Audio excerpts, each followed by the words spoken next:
So, before anybody even mentions that this record is not legit, I just want to mention that right back to that this is still the highest round that's been reached so far, and we're only talking about two things that he used that were not considered legit: a health bar and the fast rate.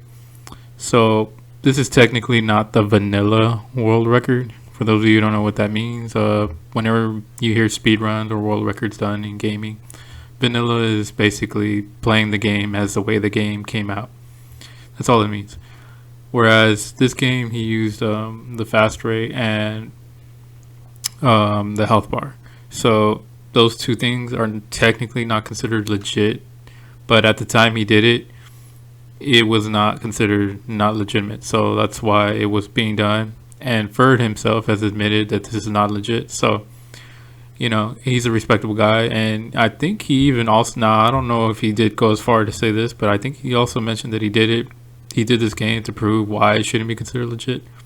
It does sound like something he would say. And he definitely is, him and Slayer, who is another Zombies legend, have, they pretty much spoken their opinion on what they consider isn't legit and what is. And there's other things that are still considered legit that they say that shouldn't really be legit. And this conversation can go on for quite a while.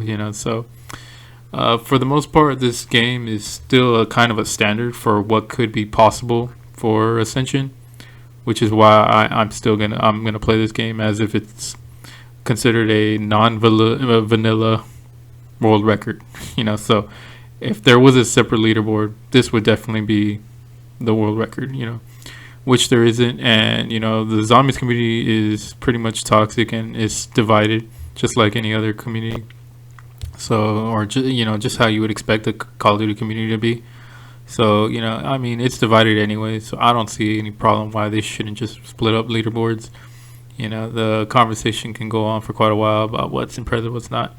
But let's get into this game because it's pretty much standard for what could be possible, and it is a non-vanilla world record.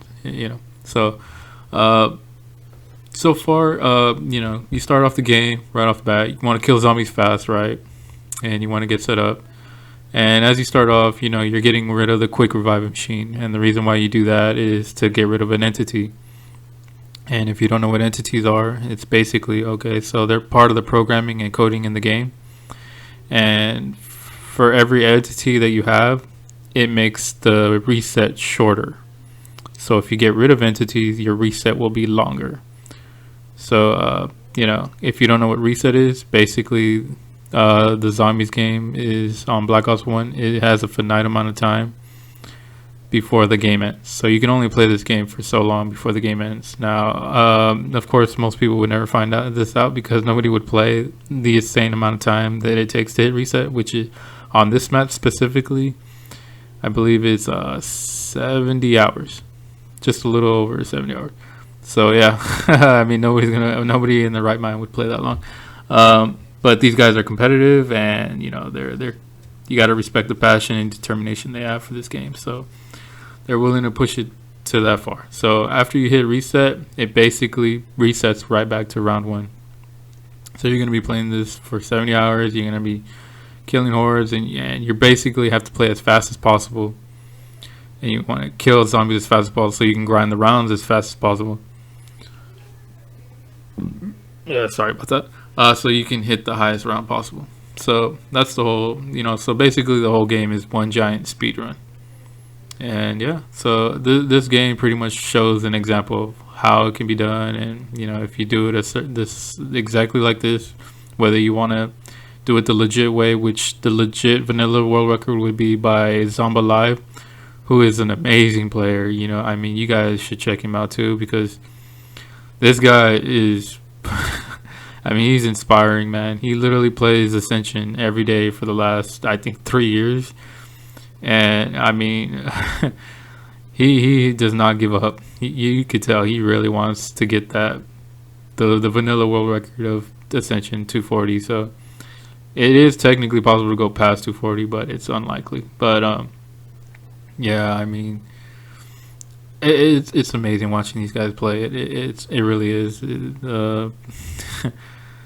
Yeah, there's not enough people today that still play this. You know, I think we're in the last generations of people that are still last group of guys that are still doing it and still playing it. And yeah, it's truly amazing to see that these records are finally almost over. They're finally getting optimized to the point where I don't think they're gonna get set any higher. You know, unless somebody's still playing it, which there might be, but it's unlikely. So yeah, it really is amazing. So you know, once you get set up and you start pushing the reset, you know, you want to come over here to the power switch. You know, you buy your PhD, you're setting up the lander, and when you get over here inside the power switch room, you're trying to get ray gun and Gershes. You don't really want thunder gun right away. It's not usually something you want, and for obvious reasons, if you didn't know, because you can't really do much with a thunder gun right away. You know, you need the ray gun and the Gershes first. So, because the thunder gun, you won't be able to make enough points, and then all you got is the pistol. You know, which you're gonna pap later for Sally's, and you know, it just really wouldn't be a good idea. You know, you only have one weapon that it's not gonna get you enough points because you need the three. Because you're gonna be camping in this room, the power switch room, all the way up to like round 60. If you don't know why, it's because it's faster. It's a better strategy. It's faster. That's what it's all about. It's about playing as fast as possible to grind around as fast as possible. And yeah, that's pretty much in a nutshell. So the fastest way to do it is with Sally's, Gershes, ray gun, thunder gun, and you're gonna be stacking claymores. So yeah, it's pretty impressive. If you've never seen it done, I'll show. There's gonna be a little bit of gameplay of how it gets done. But yeah, it's truly amazing to watch it done. I've only done it a few times myself. I personally, for the longest time, I didn't used to have a lot of respect for Ascension, but now I actually do. After seeing this, you know, and Zomba, I changed my mind on it. You know, for a long time, I didn't really have much respect for Ascension because it didn't feel that hard to do it. It was just like, it was the least impressive of all of them. But what makes this map insanely really difficult and really annoying, you know, and inconvenient is the fact that it's heavily dependent on RNG, which if you don't know what that means, it's random number generation. Basically having good luck. Because if you have bad luck in this game, yeah, you're gonna need luck in this map. You know, it's heavily dependent on it because what you're relying on is basically trying to get that box to give you the thunder gun back, which is something I'll talk about it again in a minute. But you know, when you're camping in this power switch room, you know, it's all about trying to get set up. So you want to get your perks, the jug, and what was the other one? And mule. So you want to get jug and mule from the monkeys because you're not going to be opening the door to jug. And the reason is because during monkey rounds, you don't want the monkeys going towards the jug, so you don't have to worry about that.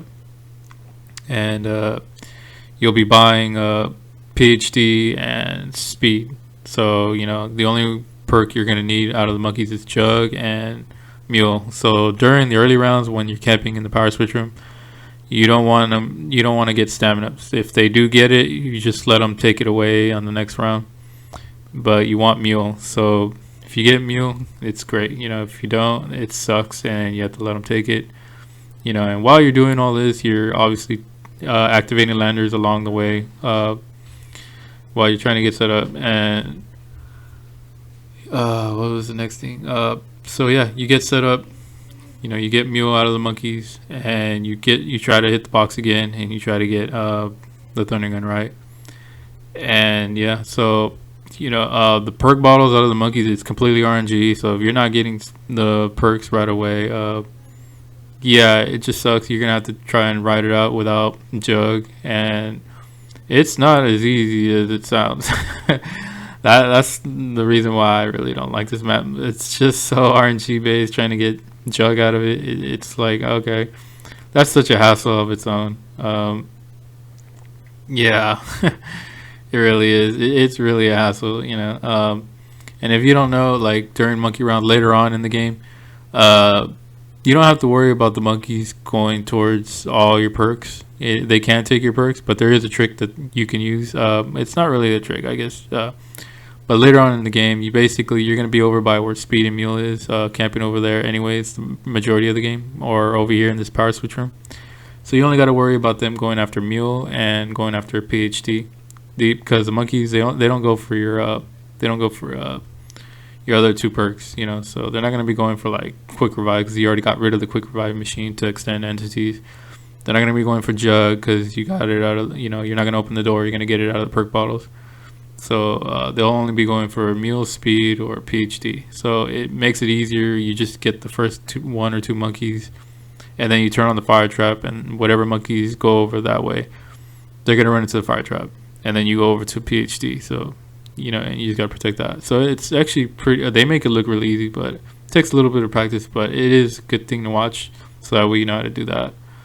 And that explains monkey rounds. So getting set up. After you get past to the point where you do get Thunder Gun with Mule, and you're hitting the box and all that. You finally, you gotta go back to power switch room. And then you got a pap. You got to camp over by the pack-a-punch machine for a little bit, because it's just faster that way, and speed is everything. So eventually, when you make your way back to the power switch room, which is where you're gonna camp to like about round 60ish. So you start off basically, you're pretty much grinding it out. You're taking them out with ray gun and thunder gun. Mostly, a lot of times, you're just gonna be spraying the hell out of that thunder gun, but you mostly want to be spraying towards the zombies coming out of the right side and the window, obviously. The reason is because of those zombies on the right side, they don't leave drops. From what I've heard, they don't leave any drops. So if you kill them with a ray gun or Sally or Claymore or anything, that can get you drops out of them. They don't even leave drops. So I didn't know that for a long time, but I learned that when I was watching one of the streams and somebody mentioned it in the comments, and I was like, what is that? I haven't been able to verify it myself because I don't really play Ascension that much, but yeah, I heard they don't leave drops. So basically, you're basically focusing on killing the zombie on the right side, the middle, and then the ones that come from the left, you take them out with the ray gun or the you use Sally's later for like when you get insta kill drops or when you're trying to kill hordes to get drops, and you're gonna be doing like half hordes or full hordes, and yeah, and of course you'll be using the Gershes in between or in the mix of it. There's really not a specific order how you do it. You just go by what works the most optimized fastest. And the way he does it here, it's pretty impressive. He makes it look easy, but it's not.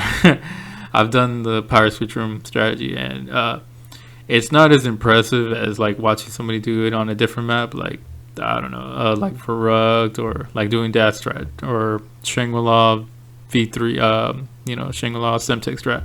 Which those ones haven't even been pushed to reset, so it's kind of hard to say like, yeah, but can't even use that strategy anyways. You'll be using the other strategy. So, but it doesn't really matter what map you play. They're all pretty hard doing those tight areas where you're camping. But to me, I've always found this one the least impressive because you have PhD, you got Thunder Gun, Gershes, you have all the weapons that work the greatest to help you. And yeah, it's really fun, honestly. I'm not gonna lie, it is really fun. So as a casual, it is really fun, but I've always made fun of it, and I never really was tempted to play because it just didn't seem as, but if you're trying to play competitively, yeah, it's not easy. It's not. I don't even care how gifted you are with a setup. You get the best setup, and it's still not easy. If you're playing competitively, where you're trying to time it and you're trying to beat the world record or even try to do a speed run, it's super difficult. But if you are playing casually, you got your setup and then you just head over to the power switch room, which is how I did it. Yeah, it's pretty easy.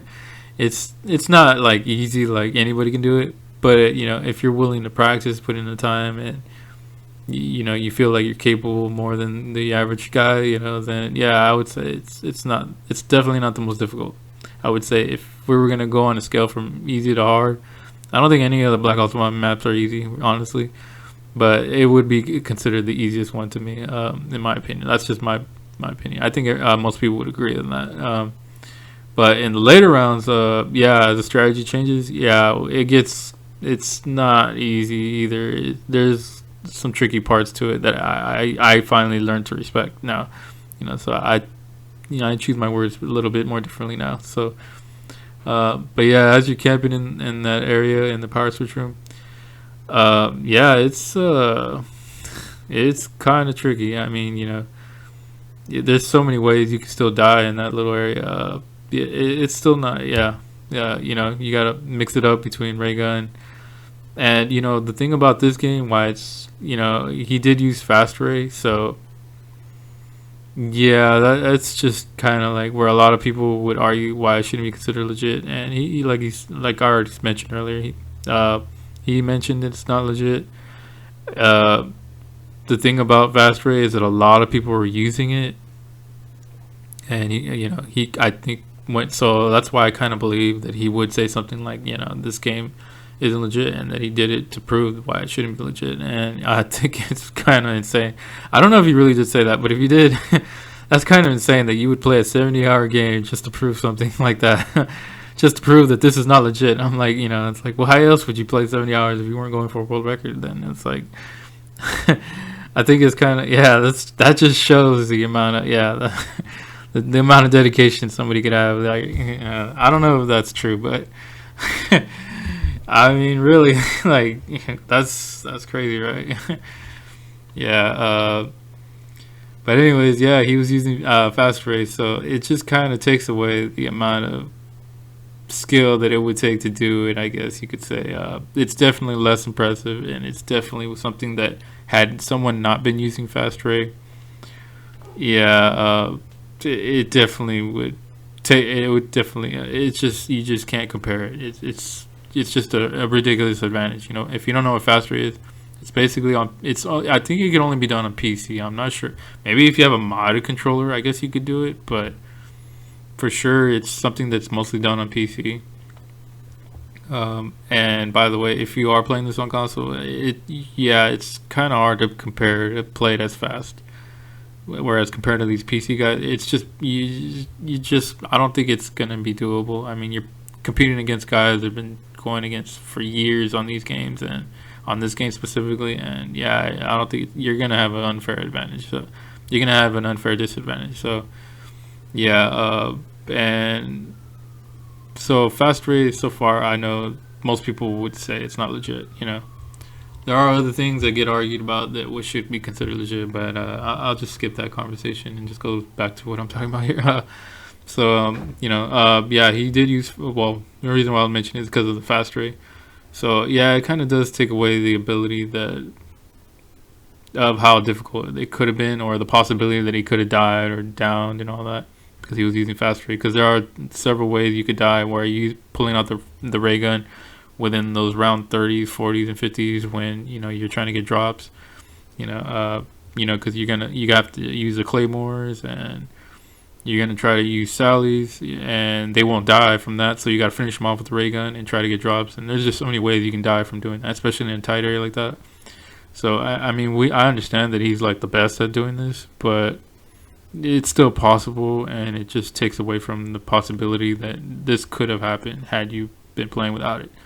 And fast ray on PC, I forget how they do it, but fast ray on PC, I'm pretty sure there's videos on how to do it. I think what they do is they switch the layout on their mouse so that the wheel when you scroll on a mouse. I think that's what they do. They set it up so that they just roll the wheel, and then yeah, it shoots out a fast ray. It basically shoots out fast ray, like like I don't know if you've ever played with a modded controller where it has rapid fire on it. It's kind of like that, so basically ray gun is shooting like with rapid fire. Yeah, that's just just hearing that out loud, I think you can imagine how that's just unfair, right?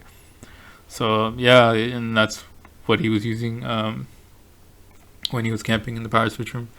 So that's not as big of a deal. Now, if you look at the big picture, you gotta understand this is a 70-hour game. I mean, that fast ray only helped him out during that very small portion of time. It's like a 15-minute advantage that he was able to save, I think. So it's not really a big deal. I mean, if you look at the big picture, what is a big deal is that later on, obviously, like after you run out of your claymores and you can't get drops, and trying to get drops out of the power switch room becomes more dangerous and it becomes more slower. Then you end up having to kill full hordes, right? So, and you want to be in a safer, more secure area where it's faster and safer. You come over here to where the pack and punch room area is, and you want to kill full herds with the thunder gun. And this is that was the whole reason why for a long time I didn't respect Ascension, because killing full hordes in the pack and punch room area was just so easy. It was like anybody can do it. You just run in this half circle. You got plenty of room to run around, and yeah, I just never found that impressive. But yeah. So yeah, that's kind of where I kind of lose respect for Ascension, but that's still that's only at the same time I like I said, I regret saying that, because there's a lot more to Ascension than just that. There's also part of the trades, which that's not very easy. In fact, it's kind of difficult and tricky to do. But yeah, as far as coming over and then when you start killing full hordes with the thunder gun, you run in this half circle and then you kill the horde. That part's easy. Anybody can do that. And then when you start running out of ammo with early on, like early 60s and even maybe 70s, you're killing them still. If you can, you kill a full horde with the Sallies and ray gun still, and then he's using fast ray, of course. So, and then you're using your claymores and you stack them over here by where the pack a punch machine is, and you try to run a horde into it. And if you can, you get drops. So that's what you're still doing, like 60s and 70s type rounds. But then, eventually, if you can't get any more max ammos, by like round 80, you got to start running trade strat. So, if you don't know what trade strat is, it's basically what it sounds like. You pretty much just trading out of the mystery box over and over until you get the thunder gun back. And that's pretty much it. Because when you run out of ammo from the thunder gun, you don't want to use the traps.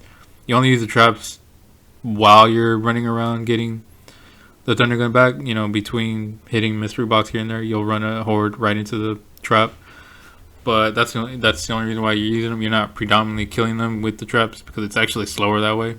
It's faster to just try to get the thunder gun back and to try to kill them with the thunder gun. So sorry about that. So pretty much so after you pretty much get rid of your you got your thunder gun ammo and you run out of ammo and you hit them with the Gersh and you can't get a max ammo out of it. So basically, you got to go and hit the thunder gun, right? Hit the mystery box again, and you got to get the thunder gun back. So this is the part where it gets tricky and it gets pretty insanely respectable. It's kind of where right in that area, like where the second lander is. That's a pretty hard area to camp. To just run a full horde. There's a very structured. You cannot just run around however you want. Inside that area, there's a certain way you have to do it, and I think I show gameplay on how he does it. I think it was first discovered by Nuker, the most optimized way to do it. Man, I respected that guy. That guy was amazing. He was a French guy too, and that guy was one of the guys that got me into zombies. That I wanted to play competitively, but I don't anymore. I don't even have the health to do it anymore. So, but that guy was respectable. But Fur does it in this game, and camping these areas where you gotta like these tight areas where you gotta still hit the box and then run this full horde around and then hit the box again. It's pretty difficult and insane, man. It's an impressive feat. So I tip my hat off. It's amazing watching this. So right there where like Mule is, right there where the second lander is, where speed, right above where speed is. Even right here in the power switch, you got to run the full horde and hit the box, and then while you're trying to still get thunder gun back out of the box. Now, what makes this game insanely difficult is, like I was saying earlier, the RNG is if you're not getting the thunder gun back fast enough and you start losing time, If your trade average is like ridiculously too high, I forgot what his trade average was in this game. I didn't ask him, but I should have. But it doesn't really matter because all you need to understand is that you need a good trade average to get the Thunder Gun, to get a world record out of this. So if it's taking you too long, to get that Thunder Gun back, and your trades are just bad, yeah, you're gonna have to start all over again. And it's that simple. And that's kind of what sucks about this game, because it's heavily based on that. So if you're playing this competitively, it's just really RNG based, which sucks, and that's kind of what I really just disliked about this map, because it's RNG based. It just depends on what you're getting out of that mystery box. So you're gonna spend a majority of the time just relying on making sure you get that Thunder Gun back in time fast enough so that you can kill hordes. Killing the hordes is the easy part. But the hard part is getting that Thunder Gun back. And that's kind of where I show more respect now for this map, because you gotta like camp in these tight little areas, and you got it takes quite a little bit of practice to be able to do that. Even the early rounds, it takes quite a bit of practice. But this part right here where you're just killing the full horde with a thing, that part's easy. But trying to kill him with the trying to get that Thunder Gun back, it kind of sucks, and it's RNG based. It's really heavily RNG based, and once you do get that Thunder Gun back, you kill the full horde with the trap again, and then you work your way back over to the back much room area and kill the zombies again with full hordes, and you're pretty much doing that till all the way to insta kill rounds, and in between insta kill rounds. So if you don't know what insta kill rounds are, I'm pretty sure I leave a list on here on what they are, and they're basically round 163 on up, and they're like every 2 or 3 rounds. It's so starting from round 163. Basically, what ends up happening is the zombie's health resets back to like round 1 health, so you can just kill him with any wall weapon. And the most efficient strategy would be camping right there where the second lander is, right above where M16 is. You pack a bunch of the M16 and you pretty much camp right there, all the way up until the end of that round, of course. And you're pretty much shooting away, and then you hit them with the noob tube. It's amazing, man. Watch, insta kill round is so cool. Like I've always wanted to hit insta kill round. I haven't done it yet, but I'm working on it. And it's the coolest thing, man. You just shooting away. You're sweating hard too. And you shoot them with a noob tube. The ones that are coming down the main corridor, and then when you run out of ammo, you got to work your way over to where the M16 is. You buy it back, and then you shoot your way back over, and then you're standing over there by where the lander is, and you're shooting 3 different directions. So it's pretty cool. You'll see gameplay of it in a minute. But so that's insta kill rounds. And of course, after an insta kill round here or there, you're gonna still have monkey rounds. So another heavily RNG based part of this map, which is pretty dislikable, is missed insta kill rounds. So if you didn't know this, insta kill rounds go by a lot faster than a normal round where you have to kill and you have to trade. Insta kill rounds go by faster. So if a monkey round lands on one of those insta kill rounds, you're gonna end up losing time. So if you miss too many insta kill rounds, you're gonna lose on time. And imagine working all the way up to insta kill round, which is over 30 some hours. Excuse me. I think on this map it's the fastest you can hit insta kill round, which I think is like 20 some hours, 26 hours I think it was done. Which is insane, dude. But anyways, imagine playing for that much time, and then all of a sudden you start missing insta kill rounds, and then you got to start all over again because it's taking too long because you missed too many. That's bad luck, And once again, this map is really heavy dependent on RNG, between missed insta kills, and just the box alone is already a pain.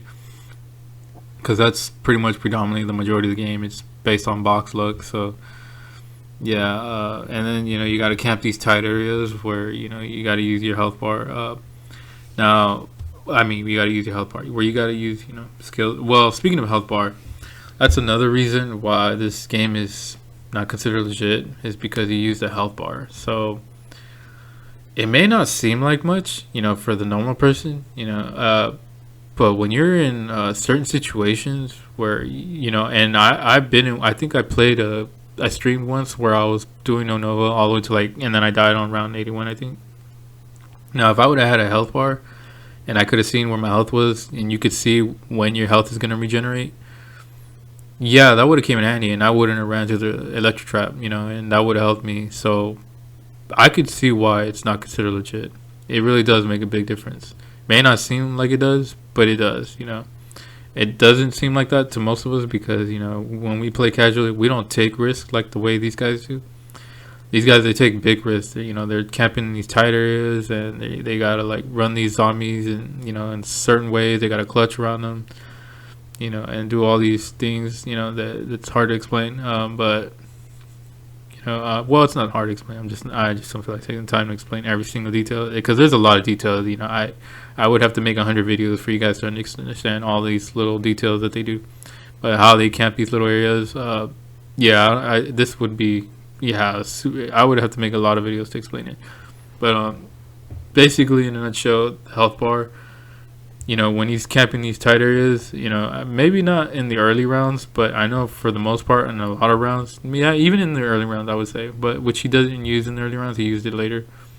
But still, even at any point in time, doing all these risky strategies, and then you get hit, and you can tell when your health is going to regenerate. Yeah, the health bar does help, so I can see why it's not considered legit. But nonetheless, he still pushed the standard of what round 240 is, and that it could be done, and how long it would take. And had he not used these, it would definitely be legit. Could he have done it without it? I think he could have. I really do. I mean, we're talking about Fur. We're not talking about anybody else. We're talking about a guy who already did 4 legitimate world records. And this is the easiest map to do it. So had this been a different map, I would be like, okay, whatever, like Moon or Shang or any of those other maps, we could make an argument. But this is Ascension, of all the competitive world records, nonetheless, it's still not easy. I'm not gonna say it's easy. It's still very difficult. I don't think anybody, other than maybe less than 5 people, could do this. Yeah, that's how difficult it is. But I mean, we're talking, and that's only because there's not many people who play this game anymore. If it was more popular and people were still playing it competitively, I think maybe, sure, given if they had put as much time that these guys, which is an insane amount, by the way, because most people haven't really put the time into it, and it takes way too much time to get this good anyways. But let's say that, let's pretend there was, more talent. I think, there would be more numbers, right? And maybe there is somebody who could have beaten it, but currently, there's only maybe a handful of guys, maybe a few more than that, but that I don't know about, but that I can name of. I could think of maybe a handful of guys who, if they wanted to, they could probably do this or beat it, maybe, but or even come close at least. So that's the thing. So even without the health bar, I think he still would have did it. Had this been a different map, I would argue easily that, okay, maybe, if this was a different map, I wouldn't argue it. But because it's this map, and he had done 4 legitimate records on maps that were harder than this, I think he would have did it, So I'm pretty sure a lot of people agree with me on that one. Or they maybe not want to admit it. It doesn't really matter.